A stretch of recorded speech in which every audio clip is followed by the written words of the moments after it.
Hello friends and welcome to ECE GATE 2017। मैं हूं सत्य विजय तिवारी। तो आज से मैं एनालॉग इलेक्ट्रॉनिक्स की नई सीरीज स्टार्ट करने वाला हूं। इसके अंदर मैं आपको ईडीसी और एनालॉग के वेरियस टॉपिक्स कवर कराऊंगा, जिनमें आपका क्या आ जाएगा, बीजेटी। बीजेटी आपका ईडीसी और एनालॉग दोनों में कॉमन है। दूसरा टॉपिक हो जाएगा आपका एफईटी। तो ये दोनों में मैं आपको टॉपिक वाइज क्वेश्चंस कवर कराऊंगा, और टॉपिक वाइज में मैं आपको और भी टॉपिक कवर कराऊंगा, जैसे ओप एम्प हुआ, या फीडबैक एम्पलीफायर हुआ, या मल्टी स्टेज एम्पलीफायर हुआ, रेक्टिफायर हुआ। तो इसकी आपको टॉपिक वाइज वीडियो बनाऊंगा। तो इसमें मैं स्टार्ट करने वाला हूँ ओप एम्प। ओप एम्प में मैं आपको इसकी पहले 2-3 वीडियो में इसकी थ्योरी कवर कराऊंगा, फिर इसके क्वेश्चंस भी कराऊंगा। तो ओप एम्प अगर टॉपिक की बात करें तो ये एग्जामिनेशन पॉइंट ऑफ व्यू से बहुत स्कोरिंग टॉपिक है। हर एग्जाम में इससे रिलेटेड क्वेश्चंस, एक या दो क्वेश्चंस मिलते ही मिलते हैं। गेट में भी इसका काफ़ी वेटेज रहता है ओप एम्प का, और इसके क्वेश्चंस भी कंपैरेटिवली इजी होते हैं अदर टॉपिक से। तो इसमें आप अच्छा स्कोर कर सकते हैं। तो चलिए इसमें स्टार्ट करते हैं अपन ओप एम्प से। ओप एम्प आपका क्या होता है? ओप एम्प आपका बेसिकली होता है वोल्टेज इनपुट। ये आपका ओप एम्प का मान के चलिए एक ब्लॉक डायग्राम हो गया, ब्लॉक हो गया ओप एम्प। इसके अंदर आपका ओप एम्प का सर्किट है। ओप एम्प को हम डिनोट करते हैं ट्रायंगल शेप से, ऐसे ओप एम्प को डिनोट करते हैं। यहाँ पर वोल्टेज V1 होता है, यहाँ पर वोल्टेज V2 होता है, और ये होता है आपका आउटपुट टर्मिनल। तो ये मान के चलिए V इनपुट हो गया, ये आपका V आउटपुट हो गया, ये हो गया ओप एम्प का ब्लॉक हो गया। AV हो गया आपका open loop gain. Open loop gain, open loop gain क्यों? क्योंकि ना तो इसमें कोई फीडबैक है, ये केवल ओपन लूप है। इनपुट वोल्टेज आउटपुट वोल्टेज, तो आउटपुट जो वोल्टेज हो जाएगा वो हो जाएगा आपका क्या, V इनपुट इंटू AB।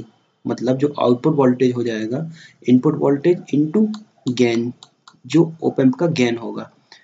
तो जो आपका ओप एम्प होगा वो बेसिकली क्या होगा, voltage control voltage source. Voltage control voltage source क्यों?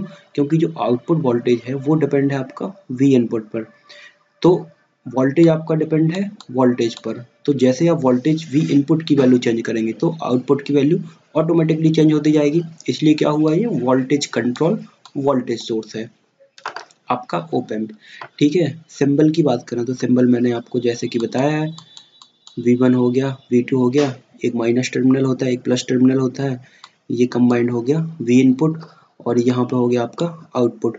ये हुई इसके सिंबल की बात। अब ओप एम्प के अंदर इसका जो इक्विवेलेंट सर्किट होता है वो इसको कैसे डिनोट करते हैं? तो ओप एम्प का जो इक्विवेलेंट सर्किट होता है, या इस ट्राइंगल के अंदर आप मान के चलिए कि बेसिकली ये तीन चीजें होती हैं। तीन चीजों में क्या होता है, आपका इनपुट रेजिस्टेंस होता है, एक गेन होता है, और ये आर आउटपुट होता है। ठीक है। तो जो इनपुट रेजिस्टेंस होगा ओप एम्प का, वो अगर आइडियली केस की बात करें तो वो इनफाइनाइट होता है, मतलब बहुत ज़्यादा होता है इनपुट रेजिस्टेंस। और जब ओप एम्प का इनपुट रेजिस्टेंस बहुत ज़्यादा हो जाएगा तो ओप एम्प के अंदर जो करंट फ्लो होगा वो क्या होगा, आइडियली जीरो करंट फ्लो होगा। क्योंकि जब रेजिस्टेंस आपका इनफाइनाइट हो गया, मतलब ओपन सर्किट हो गया, तो करंट आपका क्या हो जाएगा ओप एम्प के अंदर, बहुत कम फ्लो होगा या जीरो फ्लो होगा। ठीक है। जब करंट आपका ओप एम्प के अंदर जीरो फ्लो होगा, ओप एम्प के अंदर करंट कितना, जीरो फ्लो होगा, तो इसका जो पावर कंजम्पशन होगा वो भी क्या हो जाएगा, बहुत कम हो जाएगा। क्योंकि जब करंट जीरो हो जाएगा तो जो पावर आपका क्या होता है, V इंटू आई। तो जब आई की वैल्यू बहुत कम होगी या जीरो होगी तो पावर भी बहुत कम या जीरो हो जाएगा। तो ओप एम्प आपका बहुत कम पावर लेता है। क्यों? क्योंकि इसका इनपुट रेजिस्टेंस बहुत इनफाइनाइट होता है। दूसरी चीज होती है इसकी AV इंटू V इनपुट। मतलब जो इसका गेन होता है, जो वोल्टेज इनपुट है उसमें AV का मल्टीप्लाई होता है। AV क्या होता है आपका, ओप एम्प का गेन। तो गेन से मल्टीप्लाई होके सीधे फिर आपको मिलता है आउटपुट। और आर आउटपुट जो होता है, आउटपुट रेजिस्टेंस होता है आपका बहुत नेग्लेजिबल या जीरो होता है। इनपुट रेजिस्टेंस इनफाइनाइट होता है ओप एम्प का, और आउटपुट रेजिस्टेंस आइडियली जीरो होता है। ठीक है। तो no voltage drop across R not, क्योंकि आर नॉट की वैल्यू अगर जीरो हो गई मतलब शॉर्ट सर्किट हो गया, तो इसके अक्रॉस कोई वोल्टेज ड्रॉप नहीं होगा। और फाइनली आपको जो V आउटपुट मिल जाएगा वो मिलेगा कितना, AV times of V input. ठीक है। तो ये हुआ आपका ओप एम्प से रिलेटेड कुछ टर्म्स। इसकी बेसिक प्रॉपर्टीज देख लेते हैं अपन। तो प्रॉपर्टीज ऑफ ओप एम्प, इसकी प्रॉपर्टीज को मैंने दो उसमें डिवाइड करके रखा है, एक तो आइडियली ऑप एम्प की क्या प्रॉपर्टी होती है और प्रैक्टिकली ऑप एम्प की क्या प्रॉपर्टी होती है। तो आइडियली केस की बात करें तो सबसे पहले देखते हैं अपन वोल्टेज गेन, AV से डिनोट करते हैं इसको। तो जो वोल्टेज गेन होता है, वोल्टेज गेन होता है वो आइडियली ऑप एम्प का होता है इनफाइनाइट, और प्रैक्टिकली का जो गेन होता है वो 10 टू द पावर 6 होता है। इनपुट रेजिस्टेंस की बात करें, इनपुट रेजिस्टेंस मैंने आपको क्या बताया, आइडियली ऑप एम्प का इनफाइनाइट होता है, इनफाइनाइट होता है, और प्रैक्टिकली ऑप एम्प की बात करें तो बहुत ज़्यादा होता है, 10 टू द पावर 6 ओम या 1 मेगा ओम। आउटपुट रेजिस्टेंस की बात करें तो आउटपुट रेजिस्टेंस आपका आइडियली जीरो होता है, आइडियली जीरो होता है, और प्रैक्टिकली केस की बात करें तो बहुत कम होता है, बहुत कम मतलब 10 से लेके 100 ओम तक बहुत कम वैल्यू होती है आउटपुट रेजिस्टेंस की। अब नई टर्म है इसमें गेन इनटू बैंडविड्थ प्रोडक्ट। जो गेन और बैंडविड्थ का जो प्रोडक्ट होगा वो आइडियल ओप एम्प का क्या होगा, इनफाइनाइट होगा। मतलब कोई ओप एम्प है उसका गेन निकालें और बैंडविड्थ निकालें और उनका मल्टीप्लाई करें तो वो होगा आपका आइडियल केस में कितना, इनफाइनाइट, और प्रैक्टिकली केस में 10 टू द पावर 6 हर्ट्ज। ठीक है, और आइडियली बैंडविड्थ की बात करें, अगर केवल बैंडविड्थ की बात करें ओप एम्प की, तो वो आइडियली इनफाइनाइट होती है या प्रैक्टिकली में 10 टू द पावर 6 हर्ट्ज होती है। और वैसे ही अगर आइडियली गेन की बात करें तो गेन भी आइडियली का इनफाइनाइट होता है और प्रैक्टिकली का 10 टू द पावर 6 होता है। ठीक है, दो टर्म है इससे रिलेटेड और CMRR और स्लीव रेट। CMRR होता है आपका कॉमन मोड रिजेक्शन रेशियो, ये मैं आपको आगे बताता हूँ, डिफरेंशियल एम्पलीफायर का है ये। तो आपको बस ये याद रखना है कि जो CMRR होता है कॉमन मोड रिजेक्शन रेशियो, वो आइडियली इनफाइनाइट होता है और प्रैक्टिकली 10 टू द पावर 6 या 120 dB, और स्लीव रेट होता है वो इनफाइनाइट होता है आइडियल का और प्रैक्टिकल का 80 वोल्ट पर माइक्रो सेकेंड अप्रोक्सीमेट। तो ये दोनों टर्म मैं आपको अभी आगे स्लाइड में बताने वाला हूँ। ठीक है, तो इसमें अपन ने देखा कि जो गेन और बैंडविड्थ का प्रोडक्ट होता है वो हमेशा कांस्टेंट होता है। ओप एम्प में गेन और बैंडविड्थ की जो प्रोडक्ट की बात करें वो हमेशा एक कांस्टेंट होगा, वो एक क्या होगा, कांस्टेंट होगा। कांस्टेंट होगा तब अगर मान के चलिए आप गेन किसी उसका इंक्रीज करते जा रहे हैं, ओप एम्प का गेन आपने इंक्रीज करते जा रहे हैं, तो बैंडविड्थ आप क्या करते जाएंगे, डिक्रीज, अपने आप ऑटोमेटिकली डिक्रीज होती जाएगी, क्योंकि इनका जो प्रोडक्ट होगा वो हमेशा एक कांस्टेंट होता है। तो गेन जैसे जैसे आपने इंक्रीज किया, बैंडविड्थ वैसे वैसे डिक्रीज होती जाएगी, और अगर बैंडविड्थ इंक्रीज कर रहे हैं तो गेन ऑटोमेटिकली डिक्रीज होता जाएगा। ठीक है, तो अल्टीमेट हुआ कि गेन और बैंडविड्थ का जो प्रोडक्ट होगा वो कांस्टेंट होगा। आइडियली केस की बात करें तो गेन और बैंडविड्थ का जो प्रोडक्ट होगा वो इनफाइनाइट होना चाहिए, गेन और बैंडविड्थ का प्रोडक्ट इनफाइनाइट होना चाहिए। प्रैक्टिकली केस की बात करें अगर, तो प्रैक्टिकली केस में गेन इंटू बैंडविड्थ का जो प्रोडक्ट होगा वो 10 टू द पावर 6 हर्ट्ज होगा या 1 मेगा हर्ट्ज होगा।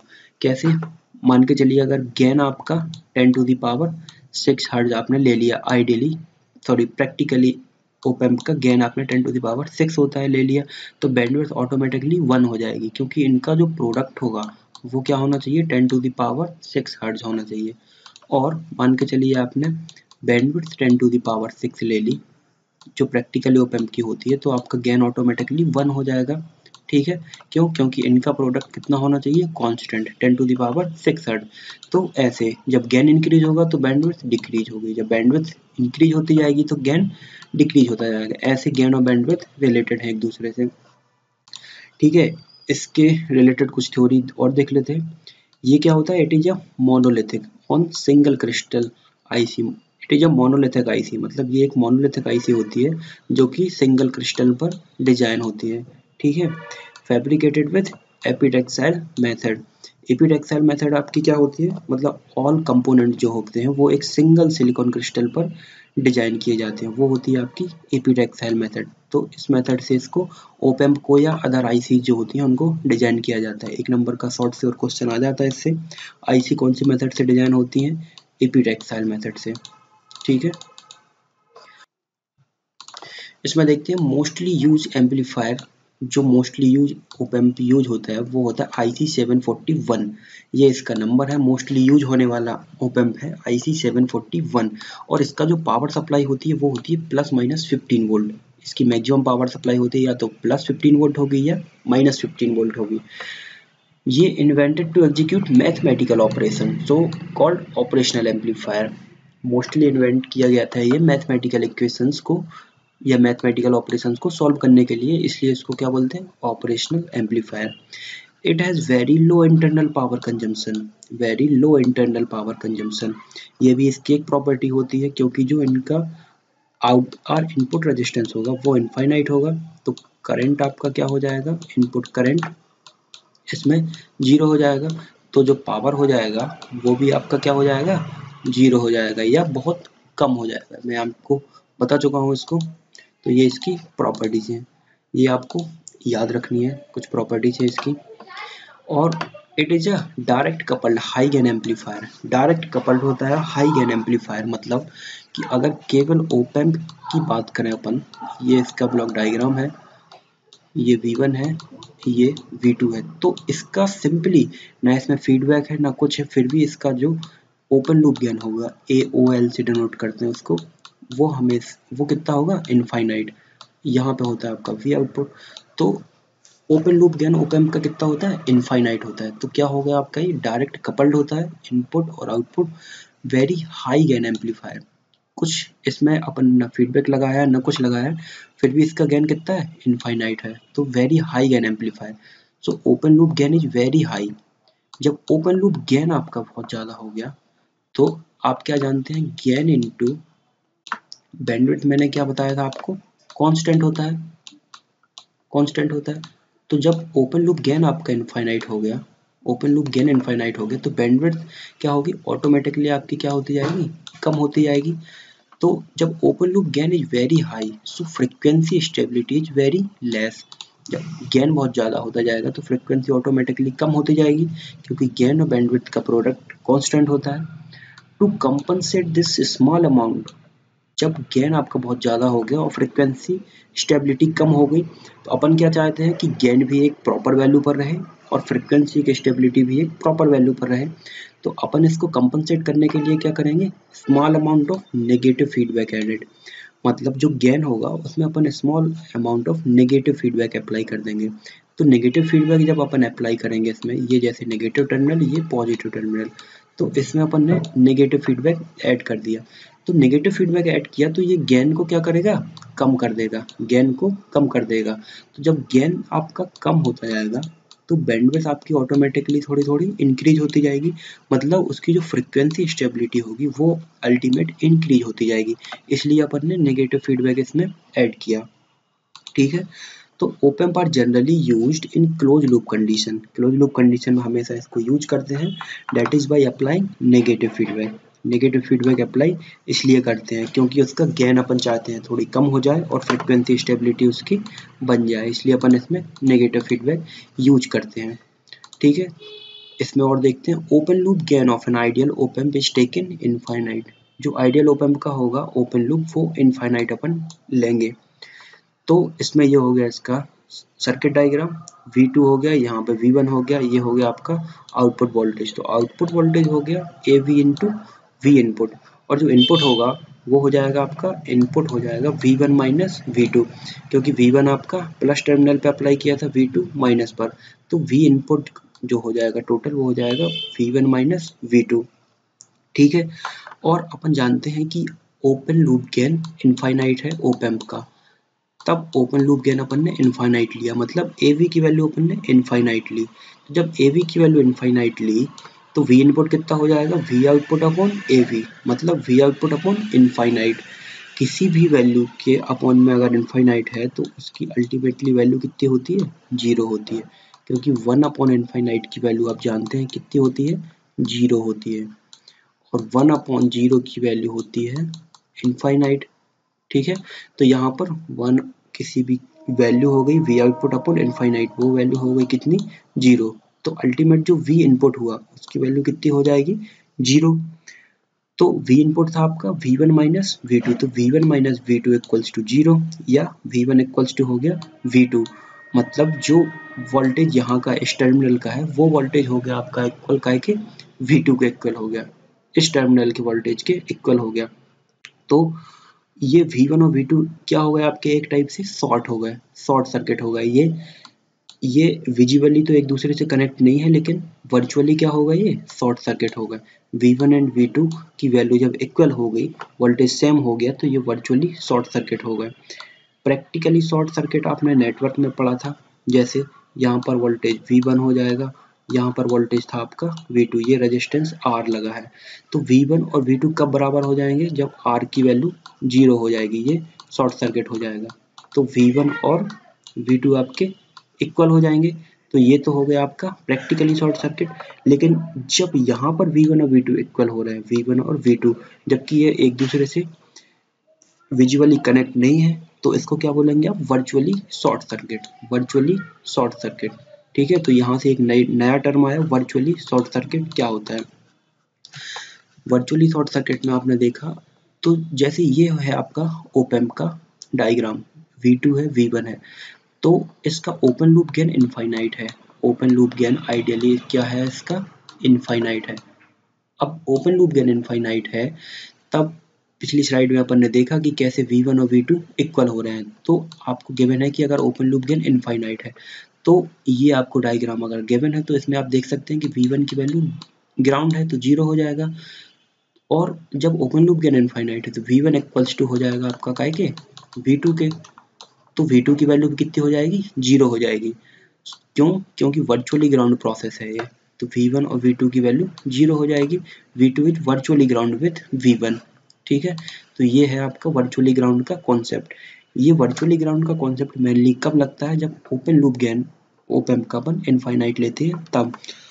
तो इसमें आपको एक पॉइंट हमेशा याद रखना है कि virtually short and virtually ground concept valid only when open loop gain of op amp is infinite.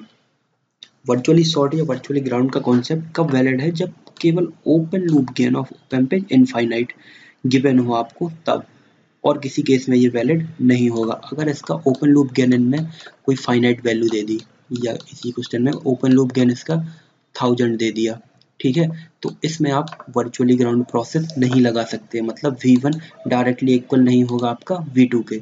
V1 directly equal होगा V2 के कब, जब केवल ओपन लूप गेन ओप एम्प का इनफाइनाइट आपको गिवन है। ठीक है, तो ये छोटे छोटे से पॉइंट आपको इसमें याद रखने हैं, इनसे बहुत कंफ्यूजन हो जाएगा नहीं तो लास्ट में चल के। ठीक है, कब वर्चुअली ग्राउंड वैलिड होगा, कब वर्चुअली ग्राउंड वैलिड नहीं होगा। और there are two types of feedback in op amp. जो ओप एम्प का सर्किट होता है उसमें मेनली दो टाइप से फीडबैक अपन यूज करते हैं। कौन कौन सा फीडबैक यूज करते हैं, एक नेगेटिव फीडबैक, दूसरा पॉजिटिव फीडबैक। ठीक है, तो नेगेटिव फीडबैक में क्या होता है, जैसे ये हो गया आपका ओप एम्प, यहाँ पे नेगेटिव, यहाँ पर पॉजिटिव, यहाँ पर वैल्यू V1, यहाँ पर वैल्यू V2। ठीक है, तो ये फीडबैक अपन ने यूज कर लिया, ये हो गया आपका V आउटपुट। ये फीडबैक हो गया, आउटपुट और इनपुट को कनेक्ट कर रहा है। नेगेटिव टर्मिनल, ये नेगेटिव टर्मिनल है, इससे कनेक्ट है, तो ये हो गया आपका नेगेटिव फीडबैक। ठीक है, तो assume open loop gain infinite, negative feedback है आपको ये गिवन है। इसमें मान के चलिए अपन ने आइडियल ओप एम्प का जो ओपन लूप गेन है वो इनफाइनाइट एज्यूम किया। If we apply negative feedback, जब ओप एम्प का गेन आपने इनफाइनाइट लिया और इसमें अपन नेगेटिव फीडबैक अप्लाई करते जा रहे हैं, नेगेटिव फीडबैक क्या करता है, गेन को कम करता जाएगा। मतलब जो अपन ने इनफाइनाइट एज्यूम किया था उसको कम करता जा रहा है ये नेगेटिव फीडबैक, तो गेन इज डिक्रीजिंग। सो जो ओपन लूप गेन होगा, जो ओपन लूप आपका गेन होगा, वो पहले क्या था, इनफाइनाइट था, पहले इनफाइनाइट था, लेकिन जब आपने फीडबैक अप्लाई किया, इसमें आपने जब फीडबैक ये लगा दिया ऐसे नेगेटिव टर्मिनल पर, तो आपका गेन क्या हो जाएगा, कम हो जाएगा। मतलब ये फीडबैक लगाने के बाद क्लोज लूप गेन से डिनोट कर देते हैं, ACL। तो मतलब आपका ओपन लूप गेन पहले ज़्यादा था और आपने नेगेटिव फीडबैक लगाया, तो जो क्लोज लूप गेन हुआ वो ओपन लूप गेन से कम होता जाएगा। तो इस केस में ओपन लूप गेन अपन इनफाइनाइट एज्यूम कर सकते हैं, और वर्चुअली शॉर्ट या वर्चुअली ग्राउंड का कंसेप्ट वैलिड होगा कब, नेगेटिव फीडबैक में। ठीक है, वहीं अगर इसमें पॉजिटिव फीडबैक की बात करें, वहीं इसमें अगर अपन पॉजिटिव फीडबैक की बात करें, जैसे ये कोई ओप एम्प हो गया आपका, ये पॉजिटिव टर्मिनल हो गया, ये नेगेटिव टर्मिनल हो गया, इसमें ये पॉजिटिव फीडबैक लगा दिया, ये आउटपुट हो गया। ठीक है, तो इन positive feedback op amp op amp में we can't assume open loop gain is infinite. Open loop gain को अपन इनफाइनाइट नहीं एज्यूम कर सकते हैं। क्यों? क्योंकि जब अपन इसमें पॉजिटिव फीडबैक लगाएंगे तब गेन की जो ओपन लूप की गेन की वैल्यू होगी वो क्या हो जाएगी, इंक्रीज होती जाएगी। क्यों? क्योंकि पॉजिटिव फीडबैक अप्लाई कर रहे हैं, तो जो क्लोज लूप का गेन होगा वो ओपन लूप के गेन से ज़्यादा हो जाएगा। इसलिए आप ओपन लूप गेन को इनफाइनाइट एज्यूम नहीं कर सकते हैं, इनफाइनाइट एज्यूम नहीं कर सकते हैं, कांट एज्यूम इनफाइनाइट। जब ओपन लूप गेन को इनफाइनाइट एज्यूम नहीं कर सकते हैं तो इसमें वर्चुअली ग्राउंड का कॉन्सेप्ट वैलिड नहीं होगा, वैलिड नहीं होगा। तो बस इसमें आपको एक चीज़ याद रखनी है कि जब नेगेटिव फीडबैक अप्लाई करते हैं ओप एम्प में तभी आपका केवल वर्चुअली ग्राउंड का कॉन्सेप्ट वैलिड होगा, तभी आपका V1 आपके V2 के इक्वल होगा। लेकिन अगर आपने पॉजिटिव फीडबैक अप्लाई किया है तब आप वर्चुअली ग्राउंड या वर्चुअली शॉर्ट का कॉन्सेप्ट वैलिड नहीं होगा और V1 आपका डायरेक्टली V2 के इक्वल नहीं होगा। तो ठीक है फ्रेंड्स, इस वीडियो में इतना ही। ये वीडियो अगर आपको अच्छा लगा हो तो इसको लाइक कीजिए, सब्सक्राइब कीजिए और कमेंट कीजिए। Thank you friends.